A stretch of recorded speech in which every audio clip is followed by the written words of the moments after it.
Good morning, beautiful people. Welcome to my channel, which focuses on Vedic Astrology study from the perspective of your soul path, career, and relationships. These are the focus areas of this channel. If you're new to my channel, please consider sharing the content with your fellow astrology enthusiasts, leaving your comments below in case you need to share anything interesting you found in your chart, etc. If you are my listener on the podcast directories like Spotify, Apple, Podcast Addict, Pandora, and so on, welcome. Also, you might want to visit my YouTube channel, take screenshots of the chart displayed there so you can study alongside the chart, natal, Navamsha, D10, and so on and so forth. Also, for those listening on the podcast directory, you might want to take advantage of the Vedic Astrology Beginners course, which is available in the memberships area as a playlist on my channel. YouTube link is in the description box. You might want to visit that and take advantage of that. That is not being covered on the podcast directory. If you need a personal reading, do get in touch with me on the email, both on the podcast directory as well as on YouTube channel, and we can explore what's going on in your life and what you need some assistance or clarity with. You see, the entire purpose, as I see it, of Jyotish and Vedic Astrology is to get clarity in your mind about what's going on in different areas of your life, what your soul path is driving you towards in this lifetime, and where you can apply yourself to the best possible outcomes. Be it in any area of life, we all have different areas of life. Primarily, I focus on soul path, your life path, profession, career, job, business, etc., as well as intimate relationships. And all the podcasts here cover pretty much personality, relationships, and career as the determinants of how you want to engage with the rest of the world. We all are born in some way, some form in different societies. The whole idea is to best put yourself at use where you are happy doing what you're doing, you're content doing what you're doing, and you feel your life has a meaning and a purpose somewhere.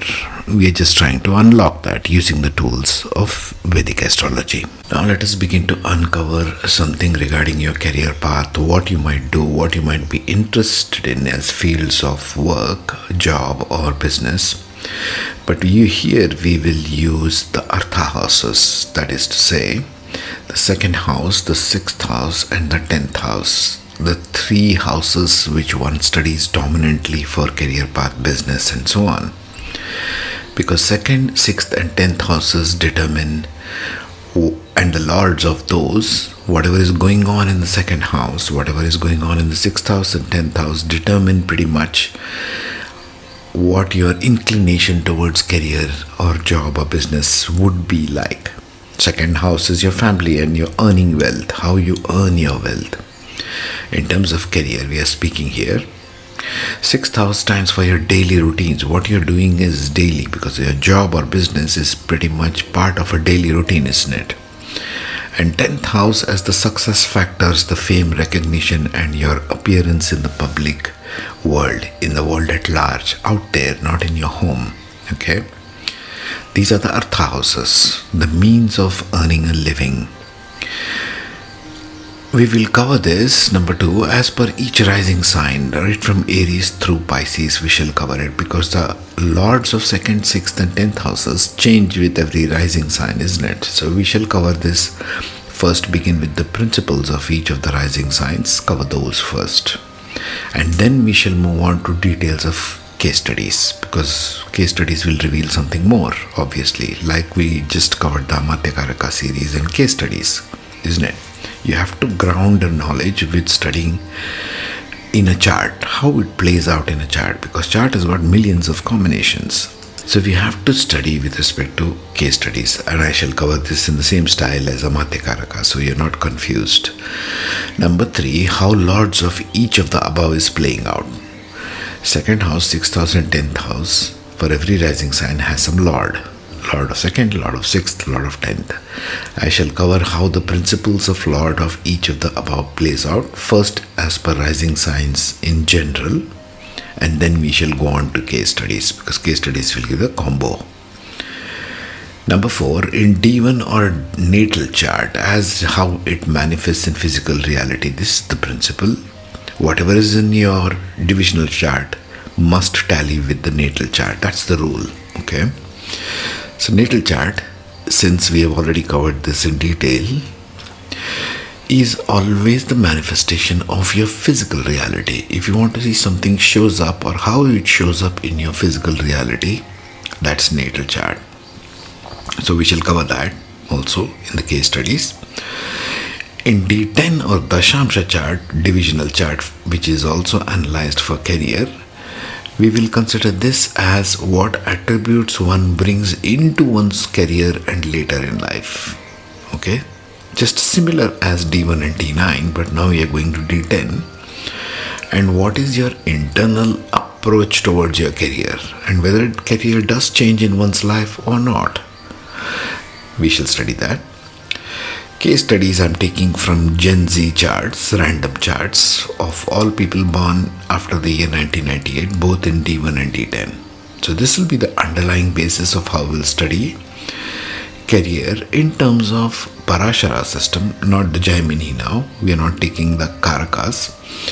We are taking the houses of 2nd, 6th and 10th Lord, and we are studying it as per the Parashara system, the BPHS. You can even build in nakshatra later on into this if you want. Where is the 2nd Lord placed in which sign, house and nakshatra? This will be a little more detailed. But let's just begin with basics. Always best to go back to basics and evaluate, isn't it? So we'll study with that. And let's see where this journey takes us. Now let us analyze some career attributes for Sagittarius rising. Now the Lord of the first house itself brings in a lot of drive towards understanding everything from the lens of rules and regulations, ethics and morality, higher learning, long-term planning and goals. That's Sagittarius, and that's ruling the first house, Jupiter. Second house, the Artha Lord of that, is now Capricorn, which is Saturn. Therefore, everything in their house is very Saturnian in nature. Their speech is very less again.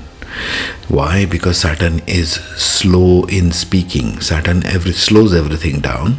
So their speech might be a very slow, controlled speech kind of. They're very careful in what they speak. Sagittarius rising. Because of the presence of the Lord of Saturn, Lord of Capricorn, which is Saturn, isn't it? And so their value system is governed by a lot of cynicism, skepticism of what goes on in ways of earning money. Saturn is an extremely skeptical, cynical planet. Picks on all kinds of things that can go wrong in something, for example. So Sagittarius rising, when they select their career paths, they have this addition of this approach. Slow speech, going as more cynical, picking things which are not proper in their place, Capricorn. Capricorn wants to set things right. Saturn wants to set things right. So that is occupying the second house here. So they bring that into the career aspect. Sixth Lord, on the other hand, is Taurus, the house of accumulation of resources. And Saturn supports Venus very actively, and they are entwined to each other, the lords. Therefore, Sagittarius ascendants might be very good in banking, finance, institutions, because Venus rules accumulation of resources in Taurus. Therefore, these people might select Saturn plus Venus kind of approach, isn't it? Saturn holds that wealth in the second house. In the sixth house, it is ruled by Taurus, which is the house of resources. So their career paths may be determined more in banking, finance, large financial institutions. These days they call them fintech, for whatever reason, financial investment houses and so on. That is the sixth house. Also, the sixth house is in a fixed sign, so they might have steady, long careers, because even the second lord is Saturn. Although that's a movable sign, it's more slow in progress.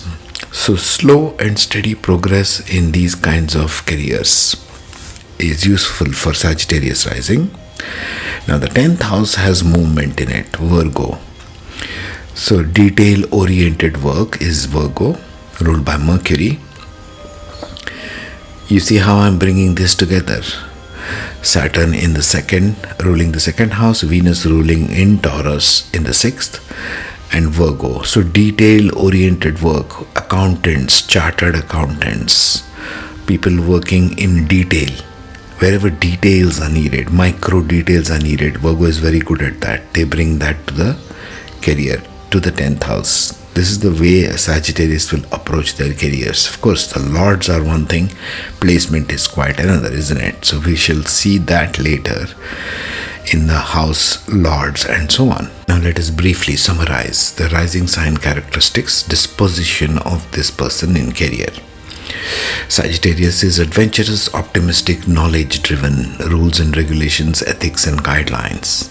These natives seek growth, exploration and higher meaning in their careers. They always look long-term. Nothing about Sagittarius rising people is short-term. They approach life with sincerity, curiosity and a philosophical outlook.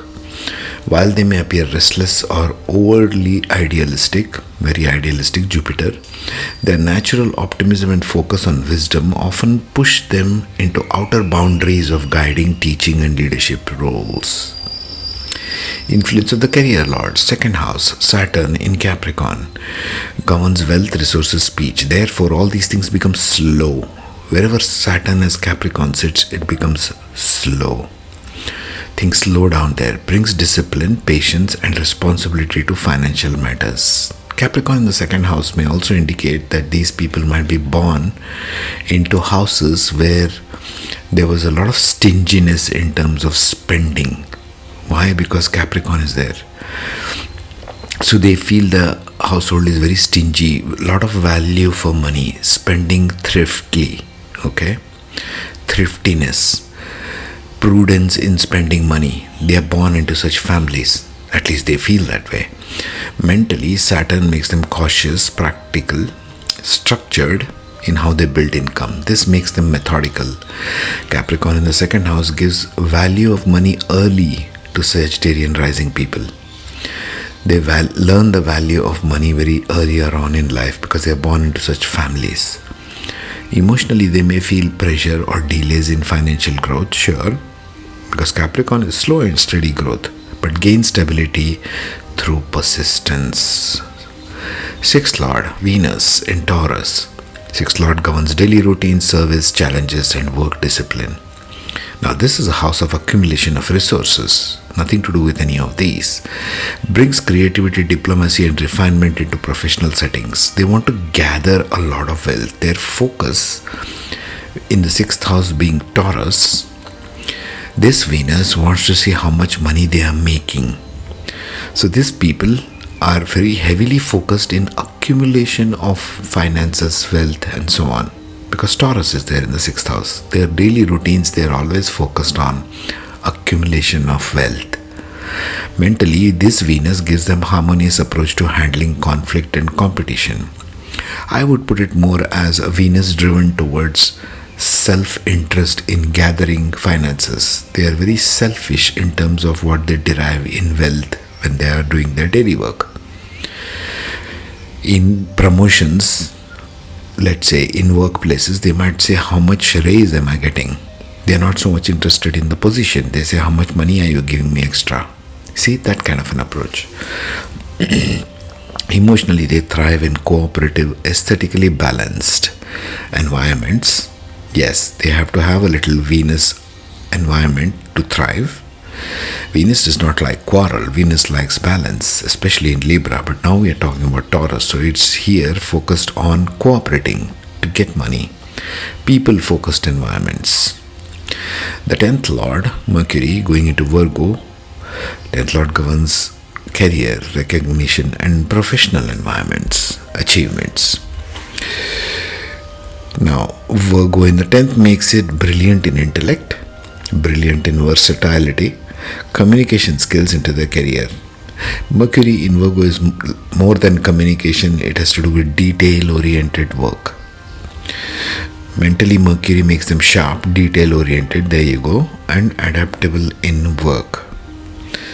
They can change their approach to fit the bill, to see where they are, what kind of environment they are working in.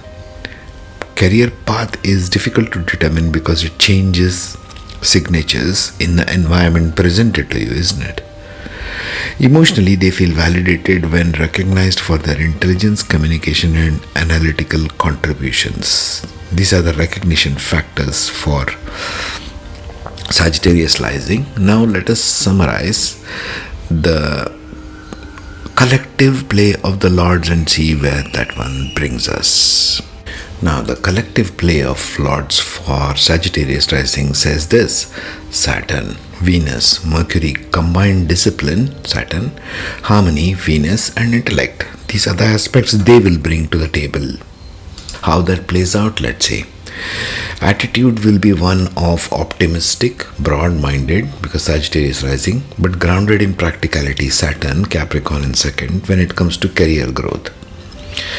Characteristics, they are ethical, steady, diplomatic, and skilled in communication and analysis in the workplace, because Virgo is sitting in the 10th house. Mental style is of a visionary, because they are Sagittarius. They are very visionary creatures. And methodical, Saturn and Mercury, 2nd and 10th house. Able to merge big picture goals with fine detail. Very good for banking, finance, Sagittarius Rising, because of this combination. Emotional tone, they seek meaning in work, but also stability and recognition for both their values and skills. Career outlook. With this 2-6-10 combination, what does that give for Sagittarius Rising? In teaching also is slow and methodical, isn't it? Detail oriented. Maybe teaching even for banking institutions, or maybe management consulting organizations, or maybe teaching as management institutions, because their teaching method becomes slow and steady. Saturn as Capricorn ruling the 2nd house, and Mercury as details going into the 10th house, isn't it? They might be teaching finance in institutions, consulting definitely, especially you have to see the placement of Jupiter. Consulting, law, not so much. I won't put law so much in Sagittarius Rising. There's no Mars anywhere. Communication, yes, definitely. Writing depends what is there in what is the Lord of the 10th doing. For example, if the Lord of the 10th, Mercury, is sitting in the 3rd house in Aquarius, then it might become unconventional writing, novelists. This is how things shift a lot, okay? In careers. Management, yes, there is a strong dominant need to be a manager in something, although it is not seeking it. Virgo is in 10th, is more interested in the details of how things work, not so much interested in the position aspect, but interested in money gathering. So I would still go towards banking and finance. Finance, yes. Creative industries, very less, depends where Venus and Moon are placed. They often find success when balancing Mercury's intellect, the quest for details, Mercury in Virgo, Venus diplomacy, and Venus gathering resources in Taurus. Diplomacy is more Libra. Saturn's discipline and slow and steady speech, Capricorn in the 2nd house. Therefore, these people build careers steadily. Slow and steady progress is Sagittarius Rising, where financial growth may come slowly but surely through Saturn's influence. They thrive in professions that allow them to combine knowledge, communication, and ethical judgment with practical systems. Virgo is very practical in nature. So these people, although they are having long-term rules and guidelines and idealistic in their moral approach, in terms of career, there brings a lot of practicality. You can think Sagittarius Rising, oh, it's about dharma, about this, that, and the other. It's not the case. It depends upon what the lords of 2nd, 6th, and 10th house are, which we just saw in Sagittarius Rising. So be careful how you evaluate the rising sign. Always take the Artha lords of 2nd, 6th, and 10th and see where the direction goes. The way I'm giving this analysis should give you a more direction of how to analyze something. whatever it is, in terms of career, rather than giving you a fixed nature of how things will proceed, because every chart is unique. And there is a concept of Desh, Kal and Patra in Jyotish, which means where you are born, which country you are born, which family you are born, society you are born, and the times you live in determines the career, in addition to other things of your life. So it's not necessary that one person like me sitting over here in India can determine what career somebody in Chile or Peru would use. Definitely not. That's not the way Jyotish is structured anyway. Okay. I'll see you in the next with Capricorn Rising. Meanwhile, take care, be safe, share this video, and be safe.